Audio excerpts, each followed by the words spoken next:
Good morning बच्चों। कल मैंने 12th क्लास के मैनेजमेंट का फर्स्ट चैप्टर जो शुरू करवाया था उसमें उसकी मीनिंग और करैक्टरिस्टिक फीचर्स बता दिए थे, इम्पॉर्टेंस भी बताती थी।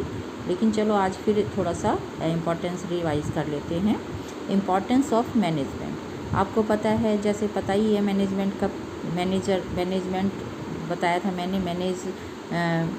मैनेज करना, इसमें ये देखो वर्ड में ही मैनेज करना, किसको, मैन को, ह्यूमन रिसोर्सेज को, जो उसमें एम्प्लॉइज़ काम करते हैं उनको के से काम करवाना, हर तरह की एक्टिविटी कराना, तो ये मैनेजमेंट है। तो ये इसकी ज़रूरत क्यों है, मतलब केवल एक ही काम नहीं, सभी तरह के उसको एक मैनेजर को काम करने पड़ते हैं। तो किस लिए कि जो एक इनका फिक्स टारगेट होता है, फिक्स गोल होता है कंपनी का, तो उसको परसीव करने के लिए, पूरा करने के लिए उसे प्लानिंग भी करनी पड़ती है, ऑर्गेनाइजिंग भी करनी पड़ती है, कंट्रोलिंग भी करनी पड़ती है, स्टाफिंग भी करनी पड़ती है और डायरेक्शन भी देनी पड़ती है, ताकि जो प्रोडक्शन जो उसका गोल है अचीव करने के लिए प्रोडक्शन बना सके, उनको सेल कर सके, और फिर आगे क्या उसके लिए फिर जो कच्चे माल की ज़रूरत होगी वो परचेजेस, जिस भी चीज़ की ज़रूरत होगी वो परचेज कर सके। तो हम अब उसको उस अलग अलग सीरीज़ के अलग अलग तरह के मैनेजर को काम करने पड़ते हैं। तो इसका मैनेजमेंट का इम्पोर्टेंस क्या है? सबसे पहले हेल्प इन अचीविंग ग्रुप गोल को अचीव करना, यानी कि जो इसका ऑर्गेनाइजेशन है उसके गोल को अचीव करना, उनको डाइवर्स जो एक्टिविटी वो उनके एम्प्लॉइज़ करते हैं उनको डायरेक्ट करना और उनसे उसको गोल को अचीव करना। और दूसरा आता है इम्प्रूव्स एफिशिएंसी। एक मैनेजमेंट ही है वो जो एफिशिएंसी और इम्प्रूव करती है। कैसे? उनके कार्य को, उनके एम्प्लॉइज़ के कार्य को डायरेक्ट करके, प्लान करके और उनको मोटिवेट करके उसको, ताकि उनकी एफिशिएंसी को इम्प्रूव कर सके, ताकि ज़्यादा से ज़्यादा उनके जो बेनिफिट हो और कॉस्ट में कटिंग हो सके और रिड्यूस कॉस्ट हो जाए, और ताकि मोर बेनिफिट मिले। इसके बाद आता है help in achieving personal objectives. तो जो एम्प्लॉइज़ होते हैं वो उनके पर्सनल ऑब्जेक्टिव्स कैसे जैसे हर एक व्यक्ति चाहता है कि हमारी सैलरी में ग्रोथ हो, हमारे रेम्युनरेशन जो है बढ़े और दूसरे बेनिफिट हमें मिले, तो उसको ये मैनेजमेंट जो है उनको अचीव करने का में भी हेल्प करता है। सब तरह के डाइवर्स टाइप के सभी एम्प्लॉइज़ का, सभी का ध्यान रखता है। Help in development of society, और जो हमारी जो सोसाइटी है उसकी डेवलपमेंट में भी मैनेजमेंट हेल्प करती है कि उनको गुड क्वालिटी प्रोडक्ट दिया जाए, उनको नई जो नौकरियां क्रिएट की जाएं, और इस तरह से, और हमारे जो वेस्टेज है उसको इधर उधर ना फेंक के सही पोल्यूशन से को अवॉइड किया जाए, तो एनवायरमेंटल पॉल्यूशन से रोका जा सके। तो इस तरह से वो हमारी और उसका लोगों का जो है रहने का ढंग अच्छा, मतलब कर सके, लिविंग स्टैंडर्ड उनका रेज कर सके। तो नेक्स्ट आता है इसका क्रिएट्स डायनेमिक ऑर्गेनाइजेशन। कोई भी ऑर्गेनाइजेशन एक स्थिर तो होती नहीं है, गतिशील होती है। गतिशील में मतलब चलने वाली, उसमें चेंजेस आते रहते हैं। कई बार एनवायरमेंटल चेंजेस होते हैं, कई तरह के चेंजेस होते हैं, क्योंकि उनको कस्टमर से, सेलर से, कई और एम्प्लॉइज से, हर तरह के उससे डील करना पड़ता है एक मैनेजर को। तो वो इसको पूरा उसी तरह से हेल्प करता है मैनेजर, जिससे वो ऑर्गेनाइजेशन सक्सेसफुली रन हो सके। तो इसके बाद अब हम आते हैं इसके ऑब्जेक्टिव्स पे।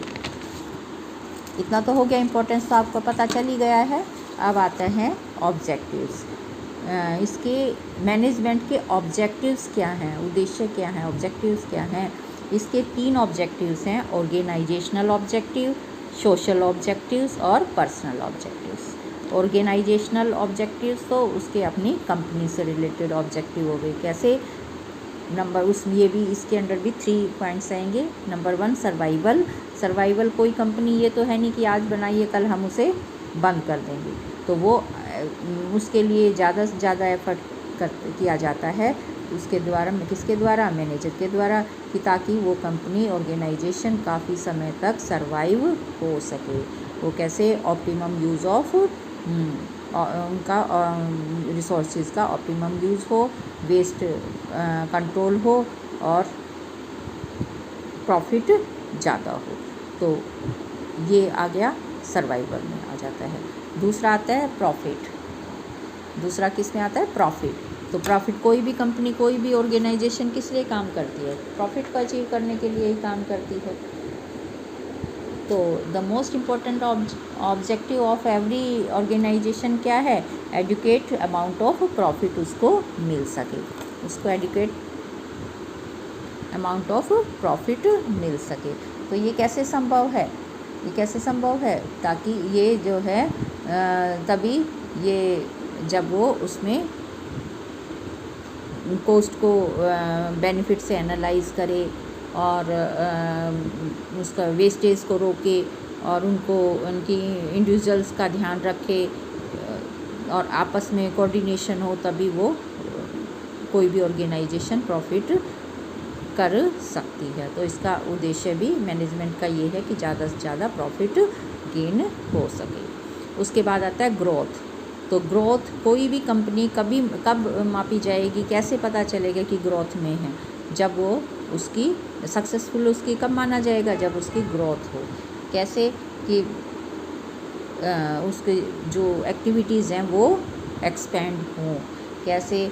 कि जैसे उनके कई कंपनियां, नंबर ऑफ़ एम्प्लॉइज़ बढ़ जाएं, प्रॉफिट बढ़ जाए, प्रोडक्शन बढ़ जाए, उसकी ब्रांचेस काफ़ी हो जाएं, तो हम कहेंगे कि वो कंपनी ग्रोथ में है।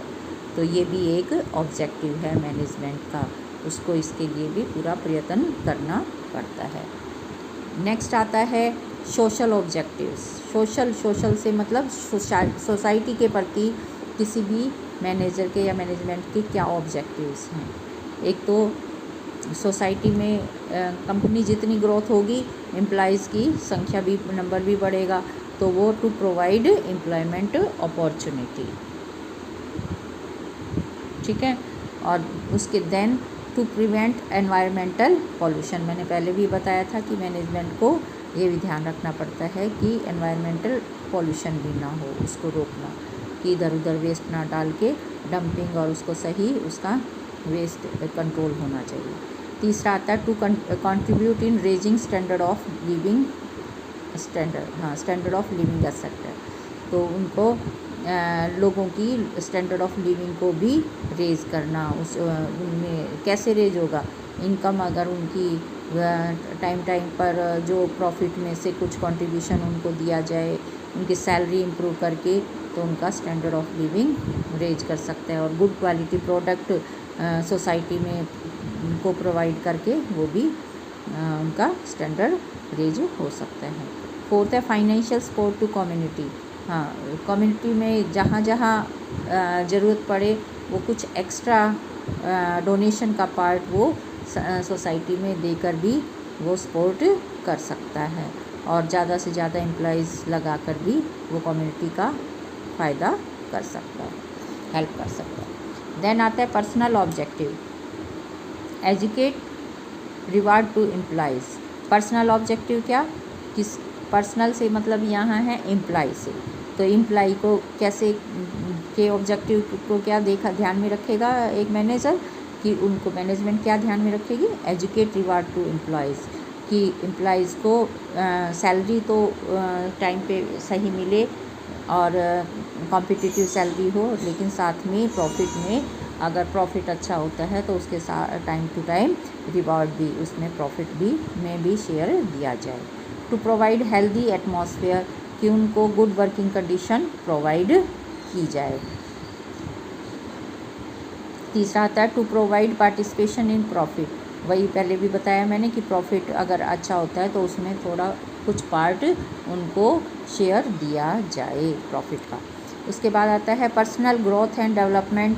उनकी जो एम्प्लॉइज़ होते हैं उनकी पर्सनल ग्रोथ करनी और डेवलपमेंट, क्योंकि कुछ सीखने आते हैं, कुछ एक्सपर्ट आते हैं, लेकिन नई नई टेक्नोलॉजीज़ को आगे सिखाने के लिए तो ट्रेनिंग उनको दी जानी चाहिए और उनको आगे प्रमोशन भी उनकी की जानी चाहिए। तो ये हो गया आपका ऑब्जेक्टिव ऑफ मैनेजमेंट। 3 ऑब्जेक्टिव हैं, ऑर्गेनाइजेशनल, सोशल और पर्सनल।